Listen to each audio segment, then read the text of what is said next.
altre concert de la Constitució, que com bé sabeu és un concert en el qual estem intentant des de la Fundació ONCA recuperar i crear un patrimoni de música clàssica andorrana. El fil conductor és relacionar-los amb l'essència del país. Connectem amb els diferents referents culturals, paisatgístics, de llegendes, d'històries, de cançons.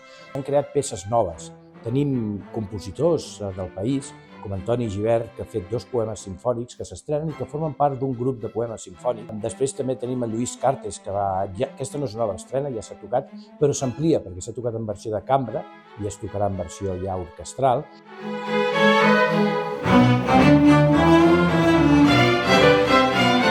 També tenim alguns joves de la Jonca que participen. Hem donat l'oportunitat a alguns joves que tinguin l'experiència de treballar música de manera professional. A vegades, quan un es veu obligat a seguir el ritme dels professionals és quan realment creix. Llavors, tocar al costat de professionals amb el ritme de professionals, doncs per un jove és una fantàstica oportunitat per créixer com a músic, com a persona i posar-se molt les piles, perquè ningú l'esperarà. Doncs creiem que val molt la pena fer aquests projectes.